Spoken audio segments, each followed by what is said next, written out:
Hey, this is Bobby with Adventure Junkie, and today we'll be covering the Kriega tailbag system that I got for my Yamaha T7, and I'll kind of give a brief overview of the system, what I think about it, and I'll show you what I currently have packed up in it. So the system I got here, they call this the 24-liter system. It's essentially two 12-liter bags on either side, and it comes with the base system. This base system here, they make one specifically for the Yamaha T7, so keep that in mind because they do make universal ones. But go ahead and just get the one for the Yamaha T7.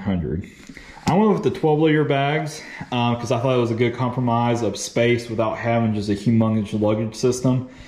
Plus, going a little bit smaller on your luggage system, I think it's a good idea because it forces you to pack a little bit more simply.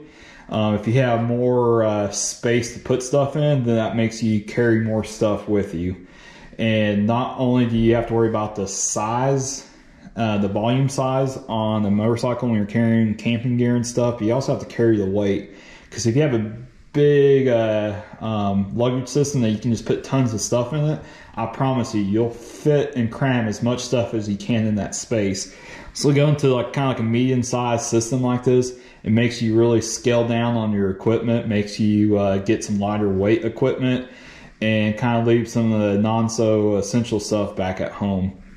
This system here is good for the weekender that wants to go on a weekend trip, a trip that's just a couple days, or someone that wants to stop at hotels along the way on their trip, and you just fill this all up with clothing instead of camping equipment. It's really good for that. But if you're the type of a guy that's on go on your long trips that are, over 3 days long, weeks at a time, I would definitely upgrade to the 18-liter system.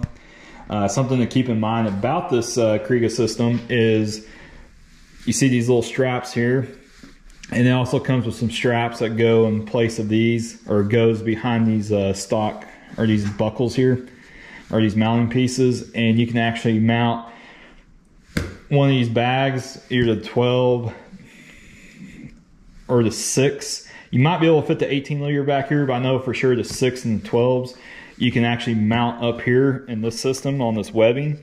So you can actually have a total of 3 bags back here that will just bolt directly to it. You can actually take the base system off, and like I said, the straps that come with it will actually go in place of these mounting points here, or it goes in front of the mounting points. These mounting points still stay, and you can actually hook these bags with these little buckles here to that system and run just one of these as a tail bag if you wanted to.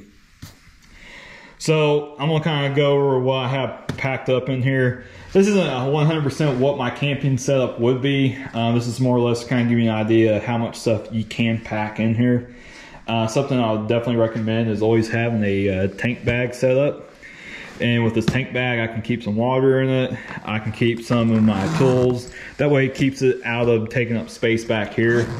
I also run, that's my jet boil system. That's what I use for a camp stove. And I just use the dehydrated food. Just keep it simple. Love, love, love that jet boil stove. I definitely recommend get one of those. But the system back here is easy to open. He's got some buckles at the top and bottom. Got one on the back. And it's kind of one of those roll bag features that keeps everything watertight. First thing I want to show you, this is that dehydrated food I was telling you about.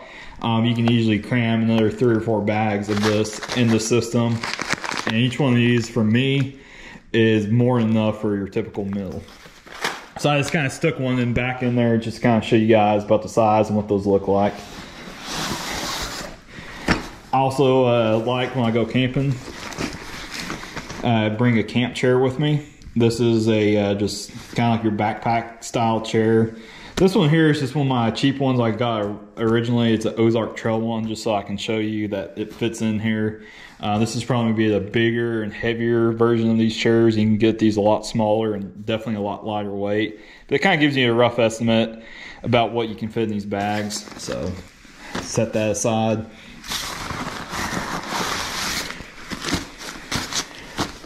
And I'm a guy that when I go moto camping, I like to use a hammock system. So this is actually a rain fly that goes over your hammock, kind of like what you would run on your tent.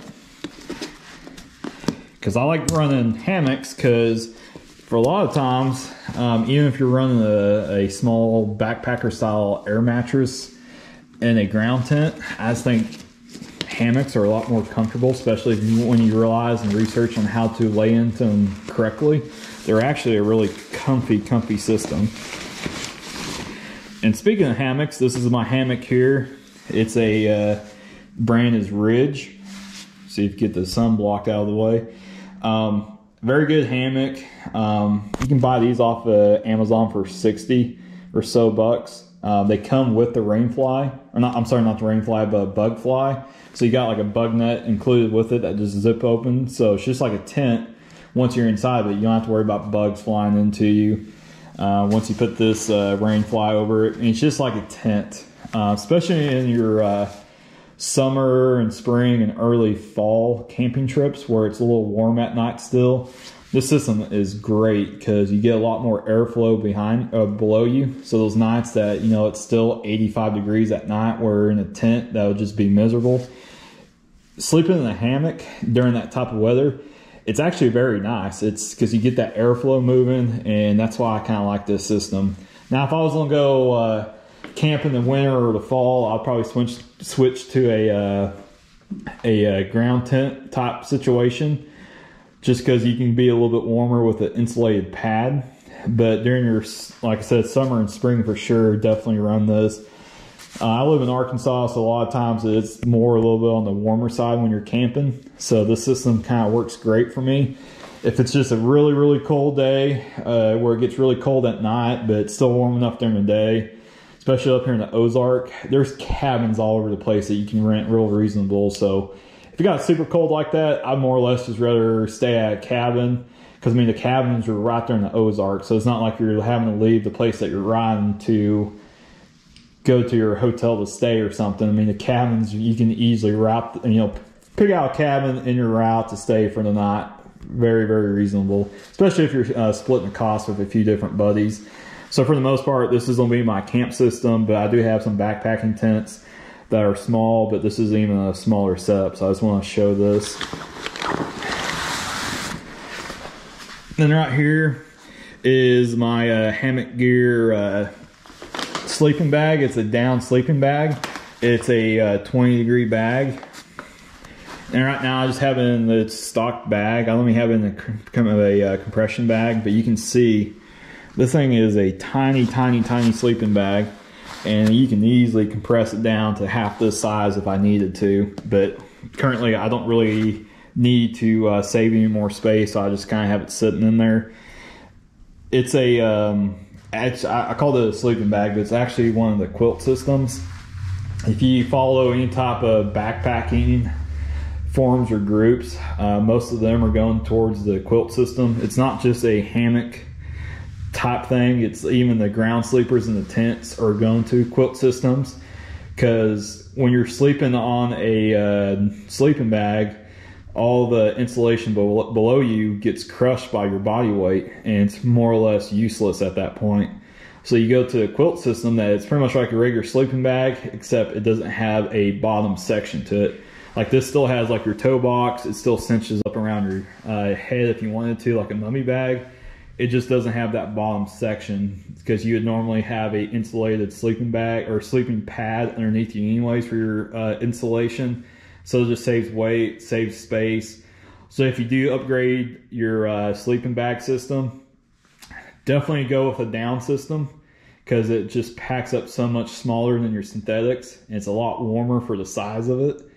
And also, I'll definitely look into the quilt system. Do some research on the quilts, because once you read a couple of the backpackers and the hikers that do the Appalachian Trail, all that good stuff, a lot of them are going to the quilt system. That's kind of the new way to go. Plus, if you're going to be someone that sleeps in a hammock, you don't really want to be trying to get into a mummy bag in a hammock. This kind of like goes over you like a blanket. Even with a 20-degree bag, I've used this during summer when I go on the kayak and do float trips. And I mean, it's just kind of like if you're sleeping on a couch with a blanket, if you get hot, just kick your foot out from underneath it and you'll be fine. So definitely do at least a 20-degree bag, maybe a 30-degree bag.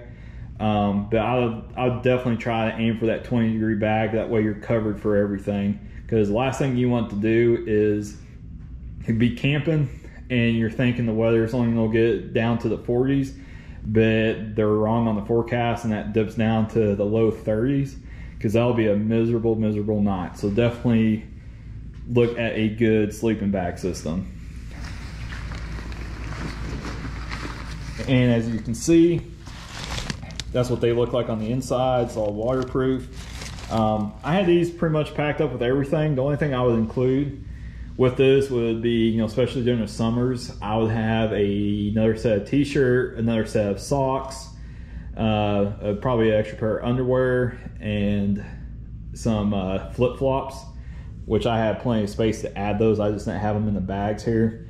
And that would be pretty much all I would need for camping. Outside of, I would bring a probably a spoon or a fork just to eat the food out of. But outside of that, I mean, this pretty much covers my whole system. And you can make it as elaborate or as simple as you can be. Since I'm kind of into the backpacking and doing overnight trips on the kayaks and stuff, I like to keep things simple and lightweight. So my type of setup for this, it works great. So if you guys have any questions about this system, definitely let me know. Or if you have any questions about the different camp gear that I do have, I can definitely do reviews on each little section. But I'm gonna go ahead and just show you how quick it is to pull these bags off too, which they have several videos showing how quick this is. That's probably a little better than me since I'm trying to do this one-handed. But it'll kind of show you how quick and easy this is. So the first thing you do is just loosen up these top straps. You'll get these hardware kit. This is the Kriega system. There's a little bit bigger of a flange on it to hold these straps. But just take these straps off. That gives you some slack down here. And you'll see this buckle system that you'll just undo. Go to your other side, do the same thing. And keep in mind, I'm doing this one-handed. If you have both hands, this will be even quicker. But once you get that off, the whole system just comes off the bike. So if you have a quick trip you want to do, you can throw these on, quick and easy. It's not something that you have to plan an extra 30 minutes or an hour to put up your luggage system on the bike. If you're staying in hotels or a cabin, or if you just want to put your gear in the tent with you if you're camping, this is great. Everything just lifts off, so you can just carry this right on side into the hotel. You can just put it over your shoulder even, make it even easier to carry, and just bring it right in. But highly, highly, highly recommend the Kriega system. But once again, guys, appreciate you following along with me on this. If you got any questions or anything, just put it in the comments. Make sure you subscribe, because as I'm starting to do more and more camping trips, I'll definitely show you guys this system out there in the woods, and I'll tell you the pros, the cons, or anything I'd recommend changing next time. Thanks, guys.